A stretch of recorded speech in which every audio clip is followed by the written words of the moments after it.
you talk about Dylan Gabriel a little bit and what it's going to take to recreate Kyle Kemp in 2017 and all that?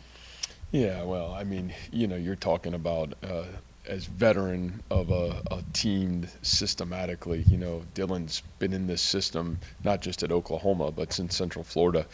6 years? I mean, he's a kid that elite precision. He's a guy that knows what his answers are. He's almost the offensive coordinator at times on the football field, and can make all the throws. He's really athletic. Obviously, much different this year because he's healthy, and he's just playing at elite level. And you're going to have to. You're not even then talking about everything else around him. The receiving core is back, the running backs are back, the offensive line is back.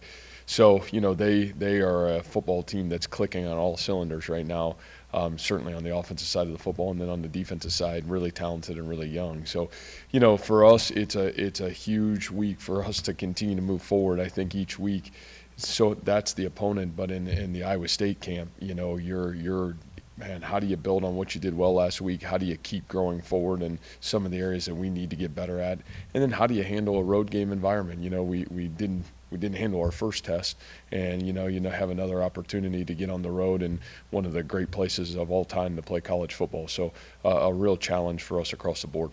I think you had kind of a long list of injury guys after Saturday. You got any updates for us? Yeah, I don't think anybody that got injured in the game will not be playing this Saturday. I think the biggest thing for us is, where does Malik Verdone sit? I would still say questionable right now. Darian Porter, same boat. Two guys that, would be huge to be able to get back here sooner than later. But Gary, practiced today, looked really good. Eli practiced today. So, feel like that standpoint of it, we're getting better and fortunate that nothing was major from last week. Cartavius? Yeah, Cartavius practiced as well today. So, yep. Chase Contreras has had quite the college career before he even got here. Mm-hmm. What was your first impression of him when he got to campus and what he's been able to give you guys? Yeah, I think the word for me is maturity.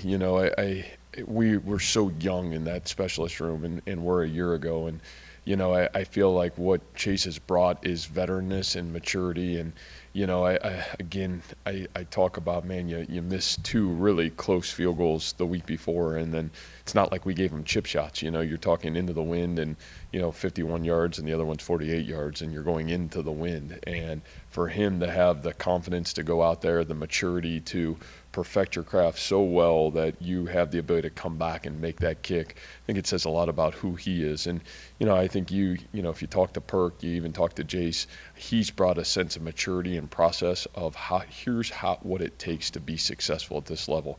And I think that's been really big for that specialist room. But he's been nothing short of incredible just for our football team to have that kind of maturity and that guy that kind of so process oriented. And Perk is that way, but to have a veteran to come in and see the results of really both of those two guys right now, it's huge for that room. Going off of that, Matt, he's shown the ability to make 50-plus yard field goals from an offensive standpoint. How nice is that to have that safety net, say, a third and long situation, Yeah. the 33, 34, knowing you don't necessarily have to push the sticks and make a desperation play or desperation situation to get a first down? Well, I just think in general, scoring points is so critical to your success. And a year ago, we were in such imbalance there. And, I think no matter what, especially for a young offense, the ability to put points on the board, I think it gives you momentum. And, that kick on Saturday, I think it put us up 17-14, the first one. Just what a huge momentum builder. You're able to, you really put a great drive together in a critical moment of the game, and to put points on the board and take the lead. I think those things are huge. And so, as we're building our football team, we have to play great team football here. And, all three phases have to be able to have production, and they've got the ability to do their job. And, Chase has certainly been huge for that and given us the ability to put points on the board. Matt, you touched on Daniel Jackson's journey even before he came to Iowa State on Saturday, but what type of internal strength must that guy have to go through what he went through towards the end of high school and then all the bumps and bruises he's had here to not be able to show what he can do until recently? Yeah, it's funny. We walked out of here on Saturday, and the first person I saw when I left the interview room was his father. And quite honestly, his mother's an amazing woman. His parents are great people. And I'll still never forget him coming to Iowa State. You know, his mother is a teacher. His brother went through a really hard journey, you know, in Oklahoma, TCU, and it ended really weird. And they've been through their own journey, you know. And to me, his faith of his parents, I think, has poured into him to stay the course. You know, I think even at times in our world today, you have adversity and you get in the transfer portal and you find a better option. And for his father not to let that happen, for him to have the willpower to stay the course, and the spirit of his mother, it's like, I don't know, it was great to get the win. There's probably no greater joy for me, though, Saturday, to see his father and the reward, that the smile on his face, and to see perseverance, because I think at times we've lost our way. You know, we're defined by how we work through hard. And, you know, he's certainly a pillar of that. And, you know, a lot of credit to his parents, a lot of credit to obviously what he's done. And, you know, my hope for him is it only continues to go, because he certainly has great God-given ability and a chance to be really special.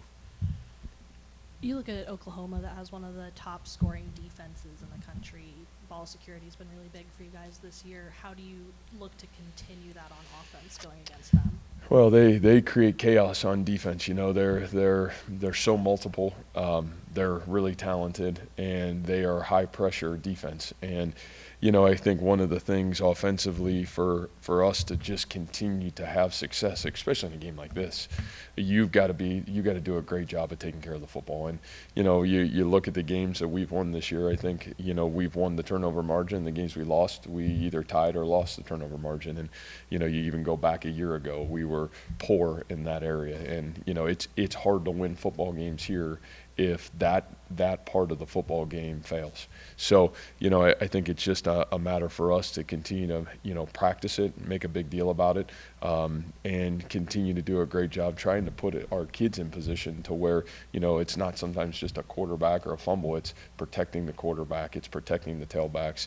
And you're going to have to do all those things, and you're going to have to do it really well against this defense. And then going off of that, Rocco kind of agreed that his performance last weekend was probably his best so far at Iowa State. How do you roll the confidence from that into this weekend? Yeah, you know, I just think confidence at that level and at that position, it's earned. You know, you can't breathe it into somebody. You can't hope it into somebody. You have to earn it. And, you know, for Rocco, like I even said after the game Saturday, I feel like, I know we didn't get the results at times the 2 games prior to, but you saw him just continuing to gain confidence and momentum. You know, and the same thing, it's fun to watch almost him and Nate kind of at the same time kind of coming into their own. And, you know, it's going to be a journey. You know, you got a brand new offensive coordinator, you got a brand new quarterback, and a lot of brand new pieces around those guys. So to me, those things are earned. And, you know, you got to work through hard, and you got to have the ability to have small successes and then build on those successes. And I think that, you know, it's been fun to watch Rocco really continue to grow forward. Can you get into the last 3.5 months since Brendan Black got here, and just kind of what his process has been like? And it's got to be hard for an O-lineman especially to get on the field, and one who didn't even arrive in January. Yeah, you know, I think Brendan's one of those young men that, you know, he played in a great high school football program, Bowles High School down in Florida. And, you know, Brendan drove 45 minutes to go to that high school every day. And I think one of the things that we knew from day one when we recruited him is he loved football. And, you know, he's a guy that honestly came in here and immediately was probably in the top 5 of strongest offensive linemen that we have on our football team. He's a 400-pound plus bencher, 600-pound squatter, and a kid that just physically was so mature coming in because of the work that he had done early in his high school career. You know, he's on the powerlifting team down there as well. So I just think that gave him great confidence. And, you know, again, for offensive linemen to be successful, I know we talked about this before, you got to be strong. You got to have the ability to physically compete against the people you're playing against. And Brendan has that physical tool. I think on the other end of it, he's also got this 1-2 to be really special, and that showed up from day one. I think for a freshman at any position to play as a true freshman, you got to have a sense of confidence, and you got to have a process about yourself that allows you to really earn the right to get on the field. So, you know, he's certainly earned the right to get on the field and played really well Saturday, and we'll need him to continue to grow forward. That's where I was headed there. Yeah. Is he the answer at that other guard position? Yeah, I think we'll see. I think he certainly earned the right after Saturday to continue to move forward. I think what he brings is a sense of physical and, a sense of finish that's been really, in my opinion, just another step to where we need to be as an offensive line. And obviously we're not complete. We still got a lot of work to grow and move forward from. But I thought we took a step against a really good front seven last week. And we're going to have to keep going forward. But I certainly would say he's earned the right to continue to move himself forward. I'm living in the past a little bit now, but you've had guys like David, you had guys like Brees, who could, and Kene even, when he was healthy, who could break that run up the middle. Mm-hmm. You guys keep trying to pound. Yeah. I'm asking this politely now. You guys keep trying to pound the middle. Is there a guy that can break that run, and what's preventing that up the middle stuff? Well, I think a little bit of it is, multiple answer in that. Eli is a whisker away from hitting a couple big ones on Saturday, and had a couple 10, 12-yard runs that were a shoelace away from being big ones. And, so I just think for us it's the consistency of putting it all together, and whether it's up the middle or just our running game in general, and a lot of credit to the defenses we've played early on. There's a lot of hats in the box, and there's a lot of people, down there that are trying to defend it. And when that happens, you have to be able to block with precision and detail, and we haven't done that as well as we need to. Do we think there's guys in that backfield that have the ability to be really special? We do. Some of those guys as well are freshmen, and then some of those guys are kind of getting their playing time for the first time. And obviously Eli, you missed him for 2 weeks, so I thought he had got off to a great start in the first game, and it was great to have him back. So I just think putting all those things together will be big for us to continue forward in that running game. Matt, it's going to be loud, and then you've got an OU offense that wants to play fast. How important is communication on both sides of the ball, and how do you get ready for that? Whew, yeah, well, I mean that's the golden ticket in this one. Just the ability to weather the storm early. You're talking about the environment. You're talking about both in offense and defense that live on putting the pressure on you from the time you start the football game, and special teams. They've got home run hitters at kickoff returner and punt returner. They've got great specialists. So, you're going to be challenged from the get-go, and, you're pretty much starting the game down 10, as you get into it. And so you have to have that mentality. You have to understand our communication, our detail, our precision here. We have to take care of Iowa State. We got to have the ability to do all those things, and that's, man, you got to have a great week in the film room. You got to have a great week to be able to communicate and understand what your job is, because they're going to challenge your job on every play for 60 minutes. You mentioned seeing Rocco and Nate come into their own on Saturday. That coincided with you guys throwing the ball more. Are there dots to connect there? Well, I just think, again, you're asking an offense to grow that you don't know what you're exactly growing until the lights come on, right? And, I think that part of our identity is getting an identity, and you got to know who you're getting an identity with a little bit. So, I knew there would be some early bumps for this offense, just because, man, you're talking about a brand new quarterback, brand new tailbacks, a lot of brand new receivers, and, some young guys even at the tight end position. I know we've got Easton and Steve-O back, but, everybody else is young. And so, I just think for us, it's got to be, we've talked about it, and you've heard me say it a million times, and I know you're probably sick of me saying it, is players, formations, plays, but, man, who are the players, so you know what formations and what plays to call in some critical moments. And I think, that's what's so great about the early part of the season. If you're able to have enough humility to say, here's what we did well, here's what we didn't do well, here's what's doing well, and then how do you keep growing it forward. And, you can't just say we're going to be this or we're going to be that. You got to have the ability to adapt. And I do think we're doing a really good job of adapting right now. And, again, you're adapting on the run rather than, hey, the full year of we knew what these guys could do or not do.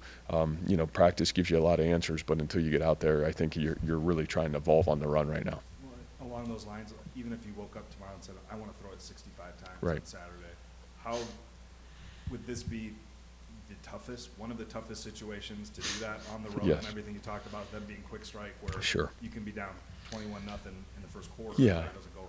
Yeah, and I think, Randy will be upset by this, but we're never going to do that. I think the reality of it is what we're going to do is try to do whatever it takes to win the football game. And, to me, we don't need to score. Our goal isn't to, set every record on offense or defense or special teams. Our goal is to win the game. And what recipe allows our team within the football game to give us the best chance to win the game? And, I'll be honest with you, even on Saturday, I think one of the best things we were able to do, and we talked a little bit about it afterwards, is, what we saw defensively, there were a lot of different things that we got Saturday that we really didn't assume that that's what they were going to do, and our ability to adjust and then kind of tailor the game plan to give us the best chance to win the football game. Those things were rewarding on Saturday, and that's what good football coaches do. They're going to do whatever they have to do or try to do to win the football game. And again, it's team. It's not just offense, defense, and special teams. It's all three of those things working together to win the game, and that really is what it comes down to if you want to win football games. Coach, as you watch Oklahoma film from last season and this season, I'm sure because it's still a pretty young year, where have you seen their defense improve the most? Because statistically speaking, it's much improved. Yeah, I think, first of all, they got some really good additions into that room. I think when you look at, the additions on the defensive line, they brought in some really talented veteran football players on the defensive front. Those guys are playing a ton of snaps. Some really talented young freshmen at linebacker that are stepped in some critical moments and have played good football. And then they've got some veterans in the back end that have been there. So I think the mix of all those things, certainly has helped them really increase. And obviously we know Coach Venables is one of the best defensive minds in college football. So, you pair that with a great defensive coordinator, a great defensive staff, you're going to get really good football. And from a defensive perspective for you guys, you've allowed a couple explosive plays in both your games against Power 5 opponents. What's the biggest key to stopping those moving forward? Yeah, our detail in a couple moments have not been as good as we need it to be, and when you play a team that's going to not only challenge you with great athleticism and a really great quarterback, but then they're also going to challenge you with their tempo. Our precision and detail is going to have to be at the forefront. So those are things that we got to continue to clean up. And you're right; those are things that have kind of bit us here in early part of the season. But again, a lot of young guys playing on that defensive side too that are going for the first time, and we got to continue to grow and get better.